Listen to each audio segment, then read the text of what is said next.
सामने आ ही जाती है। जिन्हें सिर्फ नाम का सहारा है, जिन्हें सिर्फ नाम का सहारा है, उन्हीं के लिए कहा गया है दूर युद्ध से भागते, दूर युद्ध से भागते, नाम रखा रणधीर। दूर युद्ध से भागते, नाम रखा रणधीर। भाग्य चंद की आज तक, भाग्य चंद की आज तक सोई है तकदीर। भाग्य चंद की आज तक सोई है तकदीर। आदरणीय अध्यक्ष जी, इनकी मुसीबत ऐसी है कि खुद को जिंदा रखने के लिए, खुद को जिंदा रखने के लिए इनको एनडीए का ही सहारा लेना पड़ा है। खुद को जिंदा रखने के लिए इन्हें एनडीए का ही सहारा लेना पड़ा है। लेकिन आदत के मुताबिक घमंड का जो आई है ना, आई वो उनको छोड़ता नहीं है, और इसलिए एनडीए में 2 आई पिरो दिए, 2 घमंड के आई पिरो दिए। पहला आई 26 दलों का घमंड, और दूसरा आई एक परिवार का घमंड। एनडीए भी चुरा लिया कुछ बचने के लिए, और इंडिया के भी टुकड़े कर दिए। I dot, N dot, D dot, I dot. आदरणीय अध्यक्ष जी,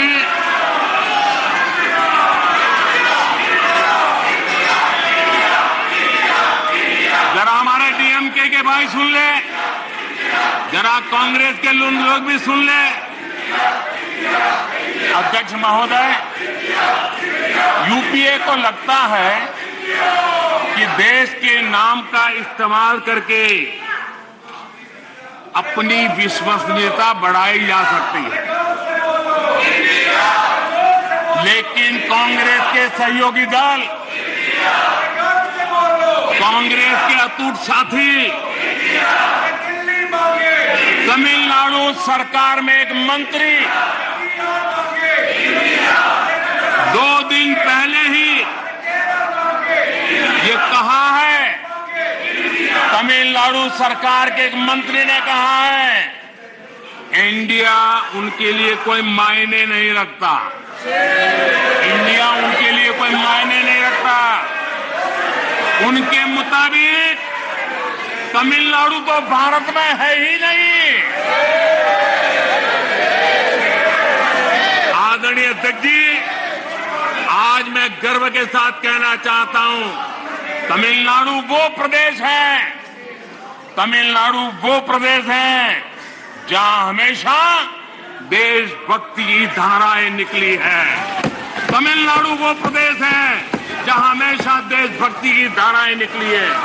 जिस राज्य ने हमें राजा जी दिए, जिस राज्य ने हमें कामराज दिए, जिस राज्य ने हमें एमजीआर दिए, जिस राज्य ने हमें अब्दुल कलाम दिए, आज उस तमिलनाडु से स्वर सुनाई दे रहे हैं। आदरणीय अध्यक्ष जी, जब आपके अलायंस अंदर ही अंदर ऐसे लोग हो जो अपने देश के अस्तित्व को नकारते हो, तो आपकी गाड़ी कहां जाकर के रुकेगी?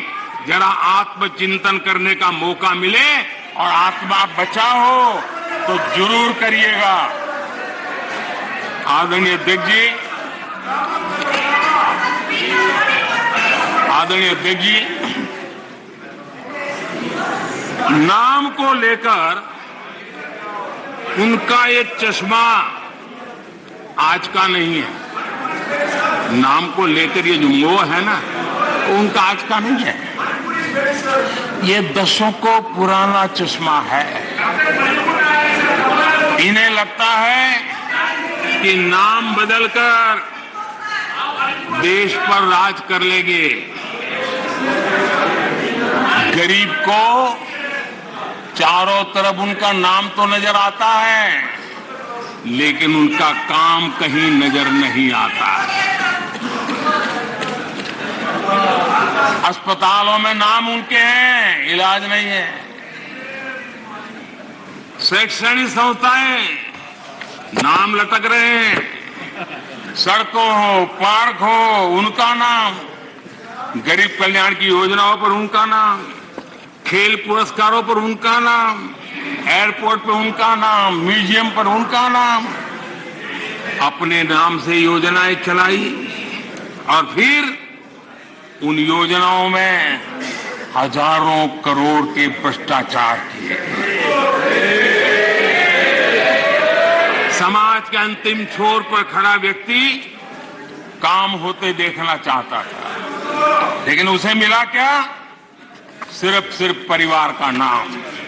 अध्यक्ष महोदय, कांग्रेस की पहचान से जुड़ी कोई चीज उनकी अपनी नहीं है, कोई चीज उनकी अपनी नहीं।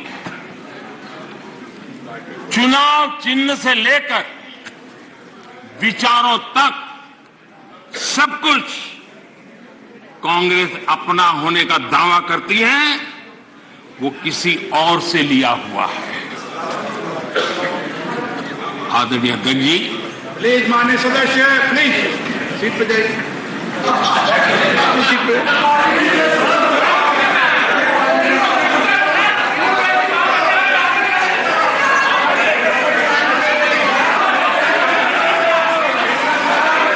अपनी कमियों को ढकने के लिए चुनाव चिन्ह और विचारों को भी चुरा लिया। फिर भी जो बदलाव हुए हैं उसमें पार्टी का घमंड ही दिखता है। ये भी दिखता है कि 2014 से वो किस तरह डिनायल के मोड में है। पार्टी के संस्थापक कौन? एओ ह्यूम एक विदेशी थे जिन्होंने पार्टी बनाई। आप जानते हैं 1920 में भारत के स्वतंत्रता संग्राम को एक नई ऊर्जा मिली। 1920 में एक नया ध्वज मिला और देश ने उस ध्वज को अपना लिया। तो रातों रात कांग्रेस ने उस ध्वज की ताकत देख करके उसे भी छीन लिया और प्रतीक को देखा कि ये गाड़ी चलाने के लिए ठीक रहेगा। 1920 से खेल चल रहा है और उनको लगा कि तिरंगा झंडा देखेंगे तो लोग देखेंगे उनकी बात हो रही है। ये उन्होंने खेल किया। वोटरों को भुलाने के लिए गांधी नाम भी हर बार वो भी चुरा लिया। कांग्रेस के चुनाव चिन्ह देखिए, 2 बैल, गाय बछड़ा और फिर हाथ का पंजा। ये सारे उनके कारनामे उनकी हर प्रकार की मनोवृत्ति का प्रतिबिंब करता है, उसको प्रकट करते हैं और ये साफ दिखाता है कि सब कुछ एक परिवार के हाथों में सब केंद्रित हो चुका है। आदरणीय अध्यक्ष जी, ये इंडिया गठबंधन नहीं है, ये इंडिया गठबंधन नहीं है, एक घमंडिया गठबंधन है। ये इंडिया गठबंधन नहीं है, घमंडिया गठबंधन है। और इसकी बारात में हर कोई दूल्हा बनना चाहता है, सबको प्रधान प्रधानमंत्री बनना है।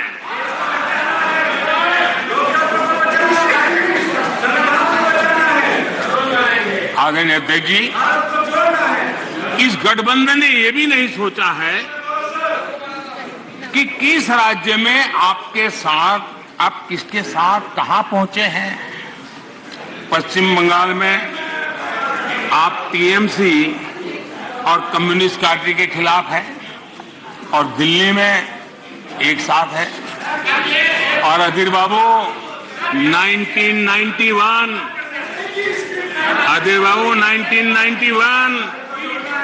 पश्चिम बंगाल विधानसभा का चुनाव इन्हीं कम्युनिस्ट पार्टी ने अधीर बाबू साथ क्या व्यवहार किया था वो आज भी इतिहास में दर्ज है। खैर 1991 की बात तो पुरानी है। पिछले साल केरला के वायनाड में जिन लोगों ने कांग्रेस के कार्यालय में तोड़फोड़ की, ये लोग उनके साथ दोस्ती करके बैठे हैं। बाहर से तो अपना लेबल बदल सकते हैं, लेकिन पुराने पापों का क्या होगा, यह पाप आपको लेके डूबेंगे। आप जनता जनार्दन से ये पाप कैसे छिपा पाओगे? आप नहीं छिपा सकते हो। और इनको आज जो हालत, इसलिए मैं कहना चाहता हूं, अभी हालात ऐसे हैं, इसलिए हाथों में हाथ। अभी हालात ऐसे हैं, इसलिए हाथों में हाथ। जहां हालात तो बदले, फिर छुरियां भी निकलेगी।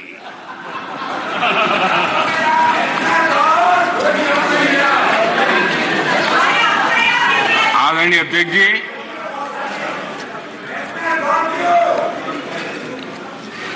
ये घमंडिया गठबंधन देश में परिवारवाद की राजनीति को सबसे बड़ा प्रतिबिंब है। देश के स्वाधीनता सेनानियों ने, हमारे संविधान निर्माताओं ने हमेशा परिवारवादी राजनीति का विरोध किया था। महात्मा गांधी, सरदार वल्लभ भाई पटेल, बाबा साहब आम्बेडकर, डॉक्टर राजेंद्र प्रसाद, मौलाना आजाद, गोपीनाथ बोरदोली, लोकनायक जयप्रकाश, डॉक्टर लोहिया, आप जितने भी नाम देखेंगे, सबने परिवारवाद की खुलकर आलोचना की है। क्योंकि परिवारवाद का नुकसान देश के सामान्य नागरिक को उठाना पड़ता है। परिवारवाद सामान्य नागरिक के उसके हकों, उसके अधिकारों से वंचित है। इसलिए इन विभूतियों ने हमेशा इस देश पर बात जोर दिया था कि देश को परिवार, नाम और पैसे पर आधारित व्यवस्था से हटना ही होगा। लेकिन कांग्रेस को हमेशा ये बात पसंद नहीं आई। आदरणीय अध्यक्ष जी, हमने हमेशा परिवारवाद का विरोध करने वालों का हमने बराबर देखा है कि उसके प्रति उनकी कैसी नफरत की भाव थे। कांग्रेस को परिवारवाद पसंद है, कांग्रेस को दरबारवाद पसंद है, जहां बड़े लोग, उनकी बेटे बेटियां भी बड़े पदों पर काबिज हो। जो परिवार से बाहर है, उनके लिए भी यही है कि जब तक आप इस महफिल में दरबारी नहीं बनोगे तो आपका भी कोई भविष्य नहीं है, यही उनकी कार्यशैली रही। इस दरबार सिस्टम ने कई विकेट लिए हैं, कितनों का हक मारा है इन लोगों ने। बाबा साहब आंबेडकर कांग्रेस ने जी जान लगाकर 2 बार उनको हरवाया। कांग्रेस के लोग बाबा साहब आंबेडकर के कपड़ों का मजाक उड़ाते थे। ये वो लोग हैं। बाबू जगजीवन राम, उन्होंने इमरजेंसी पर सवाल उठाए तो बाबू जगजीवन बाबू को भी उन्होंने नहीं छोड़ा, उनको प्रताड़ित किया। मोरारजी भाई देसाई, चरण सिंह, चंद्रशेखर जी, अब कितने ही नाम लीजिए। दरबारवाद के कारण देश के महान लोगों के अधिकारों को इन्होंने हमेशा हमेशा के लिए तबाह कर दिया।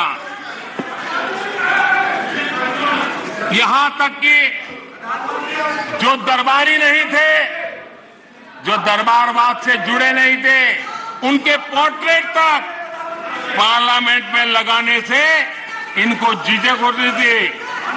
1990 में उनके पोर्ट्रेट सेंट्रल हॉल में तब लगी जब बीजेपी समर्थित गैर कांग्रेसी सरकार सामने आई। लोहिया जी की पोर्ट्रेट भी संसद में तब लगी जब 1991 में गैर कांग्रेस सरकार बनी। नेताजी की पोर्ट्रेट 1978 में सेंट्रल हॉल में लगाई जब जनता पार्टी की सरकार थी। लाल बहादुर शास्त्री और चरण सिंह, उनका पोर्ट्रेट भी 1993 में गैर परिवार की सरकार में लगा। सरदार पटेल के योगदान को भी कांग्रेस ने हमेशा नकारा। सरदार साहब को समर्पित विश्व की सबसे ऊंची स्टैच्यू ऑफ यूनिटी प्रतिमा बनाने का गौरव भी हमें प्राप्त हुआ। हमारी सरकार ने दिल्ली में पीएम म्यूजियम बनाया, सारे पूर्व प्रधानमंत्रियों को सम्मान दिया। पीएम म्यूजियम दल और पार्टी से ऊपर उठकर सभी प्रधानमंत्रियों को समर्पित है। उनको ये भी नहीं पता है, क्योंकि उनके परिवार के बाहर का कोई भी प्रधानमंत्री बना हो, वो उनको मंजूर नहीं है, वो उनको स्वीकार नहीं है।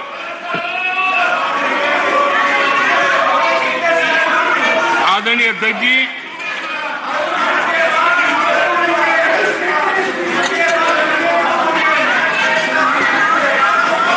आदरणीय अध्यक्ष जी, बहुत बार कुछ बुरा बोलने के इरादे से भी जब कोशिश होती है तो कुछ न कुछ सच भी निकल जाता है। और सच में ऐसे अनुभव हम सबको है, कभी कभी सच निकल जाता है।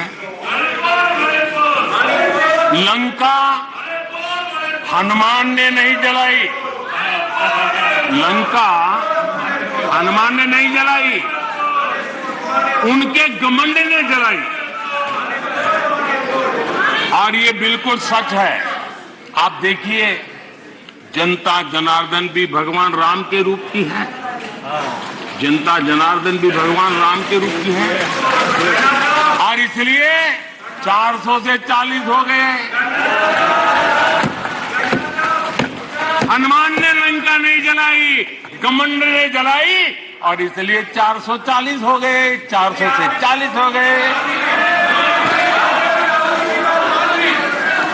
आदरणीय अध्यक्ष जी,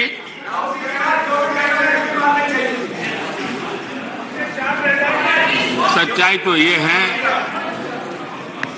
देश की जनता ने 2-2 बार 30 साल के बाद पूर्ण बहुमत की सरकार चुनी, लेकिन गरीब का बेटा यहां कैसे बैठा। आपको आपको जो हक था, आप अपनी पारिवारिक पीढ़ी मानते थे, वो यहां कैसे बैठ गया? ये चुभन अभी भी आपको परेशान कर रही है, आपको सोने नहीं देती है, और देश की जनता भी आपको सोने नहीं देगी, 2024 में भी सोने नहीं देगी। आदरणीय अध्यक्ष जी, कभी इनके जन्मदिन पर हवाई जहाज में केक काटे जाते थे, कभी इनके जन्मदिन पर हवाई जहाज में केक काटे जाते थे, आज उस हवाई जहाज में गरीब के लिए वैक्सीन जाता है। ये फर्क है। आदरणीय अध्यक्ष जी, एक जमाना था कभी ड्राई क्लीन के लिए कपड़े हवाई जहाज से आते थे, आज गरीब हवाई चप्पल वाला हवाई जहाज में उड़ रहा है। आदरणीय अध्यक्ष जी, कभी छुट्टी मनाने के लिए, मौज मस्ती करने के लिए नौसेना के युद्धपोत मंगवा लेते थे, नौसेना की युद्धपोत मंगवा लेते थे मौज मस्ती के लिए। आज उसी नौसेना के जहाज दूर देशों में फंसे भारतीयों को अपने घर लाने के लिए, गरीबों को अपने घर लाने के लिए उपयोग में आते। आदरणीय अध्यक्ष जी, जो लोग आचार व्यवहार चाल चरित्र से राजा बन गए हो, आधुनिक राजा के रूप में ही जिनका दिमाग काम करता हो, उन्हें गरीब का बेटा यहां होने से परेशानी होनी होगी। आखिर ये नामदार लोग हैं और ये कामदार लोग हैं। आदरणीय अध्यक्ष जी, कुछ बातें बहुत ही समय पर मुझे कहने का अवसर मिलता है। बहुत सी बातें ऐसी होती है, इत्तेफाक देखिए, ये कोई मैं तो तय करके बैठता नहीं हूं, लेकिन इत्तेफाक देखिए कल यहां दिल से बात करने की बात भी कही गई थी। उनके दिमाग के हाल को तो देश लंबे समय से जानता है, लेकिन अब उनके दिल का भी पता चल गया। और अध्यक्ष जी, इनका मोदी प्रेम तो इतना जबरदस्त है जी, 24 घंटे सपने में भी उनको मोदी आता है।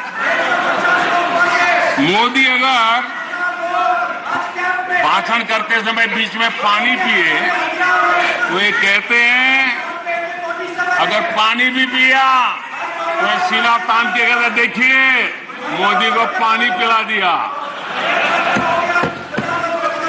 अगर मैं गर्मी में कड़ी धूप में भी जनता जनार्दन के दर्शन के लिए चल पड़ता हूं, कभी पसीना पोंछता हूं, तो कहते हैं देखिए मोदी को पसीना ला दिया। देखिए इनका जीने का सहारा देखिए।